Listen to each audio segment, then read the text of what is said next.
నాగార్జున గారి బిల్డింగ్ దుర్గం చెరువులో కూలగొట్టించిండు.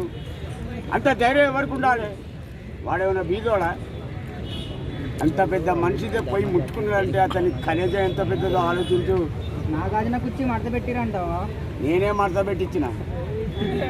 నేను ఏదైనా టార్గెట్ చేస్తే వదల బాబాయ్, నన్ను కుర్చీ తాత అంటారు. ఎంత దూరం ఉన్నా, ఎంత ఖర్చు అయినా కూడా పోతా, ఎంత బాధ అయినా భరిస్తా. అది నా తత్వం. నెక్స్ట్ మళ్ళీ కొంతమంది బాధపడుతున్నారు, పేదలవి కూడా కూల్చేస్తున్నారు. అవునండి, మూసినది నీ అయ్యదా? మరి ఇప్పుడు సెక్రటరీ కూడా మన ఇప్పుడు మరి దానికి ఏమంటావు? కట్టని వాళ్ళు పెట్టే అంబేద్కర్ బొమ్మ కేసీఆర్ గారు అంతెత్తుది. వాడిని ఎవడు పెట్టుకున్నాడు? కొత్త అసెంబ్లీ ఎవడు కట్టుకున్నాడు? నీ అబ్బాయి మిండెన్ జాగిరా, నీ బిడ్డ 6,500 కోట్లు తాగిందిరా. లంజా కొడక, నువ్వు ఒక తాగుబోతునివి. నీ బిడ్డ దేశానికి క్షౌరం చేస్తుంది. ఇంత పచ్చిగా తిడతాను, ఎక్కడ పడి తావురా బడివికే. నా కొడక 10 సంవత్సరాలు పాలించడం ఏం పీకినావుడే? నీకు తాగడానికే టైం లేదు. ఒక్క ఫ్యాక్టరీ తెచ్చినా ఇటువంటి పిల్లలకు ఉద్యోగాలు వచ్చి. నా కొడక నన్ను కుర్చీ అంటారు, నా ముఖం చూస్తే నీకు దడ దడ. కవిత మళ్ళీ పోతాంటారు. 4వ తారీఖు ట్రైలర్ ఉంది సుప్రీంకోర్టులో. ట్రైలర్ ఈసారి బిగ్ బాస్ చెన్నైకి పంపిస్తారంటే వెళ్తావా? నా ముండ కూడా పోను. నాకు ఎక్కిలు పట్టింది అక్కడ పోయి కూకునేందుకు. ఇటువంటి వాళ్ళతో టైం పాస్ చేసుకుంటా. వాడేవాడే బిగ్ బాస్ తీసుకోడు, లైన్ చేయకూడదు, డబ్బు సంపాదించడానికి. పడుకొని కొడతా. సెక్రటరేట్ కూడా దాంట్లోనే ఉంది కదా, దాన్ని తీసేస్తారంటారా? ఏమో నాకు దాని గురించి తెలియదు. ఇప్పుడు అన్ని తీసినప్పుడు గవర్నమెంట్ కూడా తీసేయాలి కదా? నాకు తెలియదు బాబాయ్.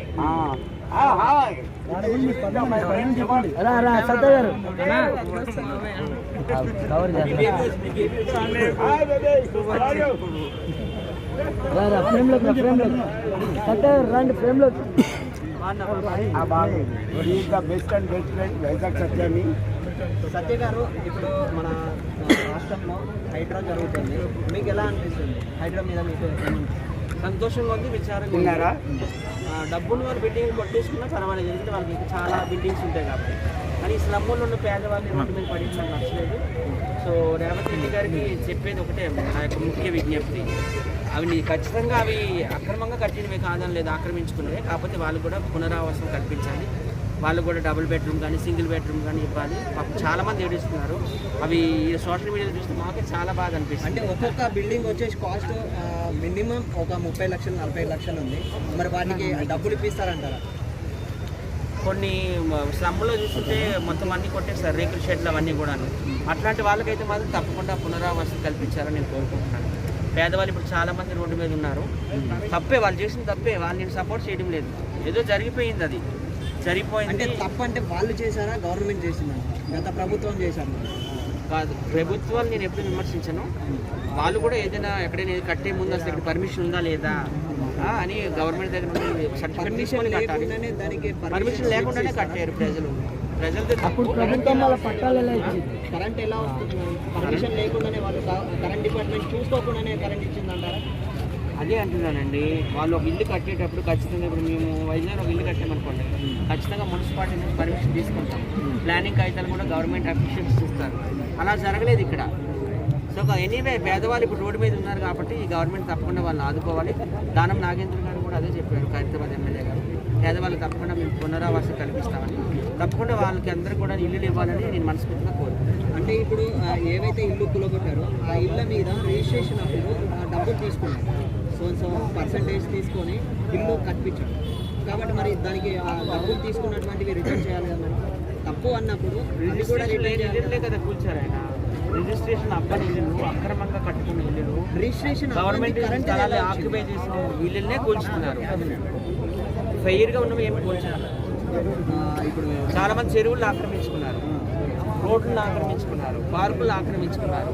కొంతమంది ఏంటంటే ఇప్పుడు మూసీ నది ఒడ్డిన మొత్తం అంతా ఆక్రమించుకున్నారు. సో అవన్నీ కూల్చున్నారు. కానీ పేదవాళ్ళు కూడా కొంచెం దృష్టిలో పెట్టుకొని గవర్నమెంట్ వాళ్ళకి పునరావాసం కల్పించి తర్వాత ఇవి కూల్చాలని నేను కోరుకుంటున్నాను. ఒకటి మన సెక్రటరేట్ కూడా ఇప్పుడు ట్యాంక్ బండ్ లోపలనే కట్టేసింది, దాన్ని కూడా కూలగొడతారంట సెక్రటరేట్.